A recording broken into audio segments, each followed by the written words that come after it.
دنیا میں ناروے جو ہے وہ فرسٹ نمبر پر ہے فریڈم آف سپیچ میں. پاکستان میں جتنے بھی صحافی ہیں کیا وہ آزادی کے ساتھ اپنی جو بات ہے وہ کہہ سکتے ہیں کہ نہیں؟ وہ کہیں نہ کہیں پہ وہ پولرائزڈ یا خود ساختہ سینسرشپ کا شکار ہیں؟ دونوں ہیں، پولرائزڈ بھی ہیں، خود ساختہ سینسرشپ کا شکار بھی ہیں، اور لیکن سب سے بڑی بات جو ہے وہ حکومتی سینسرشپ کا شکار ہے.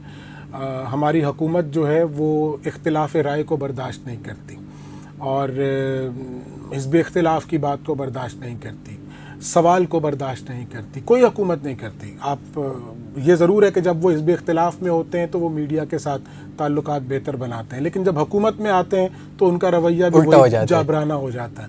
تو بنیادی طور، اور پھر یہ جو قانون سازی کی گئی ہے پاکستان کی تاریخ میں 1972 کے ایک قانون کے علاوہ، جس میں جرنلزم اور جرنلسٹ کی جو کنڈیشن آف سروسز ہیں ان کو ایڈریس کیا گیا تھا، اس کے علاوہ کوئی قانون ایسا نہیں بنا جس کے ذریعے میڈیا کے حالات کار کو بہتر بنانے کے لیے ہوا ہو.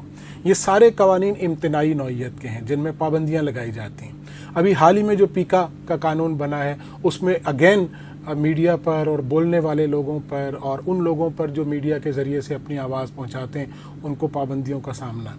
تو ایسے حالات میں پھر ہمیں یہ توقع رکھنا کہ صحافی جو ہیں وہ اپنی بات انڈیپینڈنٹلی کریں گے اور بغیر کسی لالچ کے اور بغیر کسی خوف کے کریں گے، یہ ایک غیر ضروری سا سوال مجھے محسوس ہوتا ہے.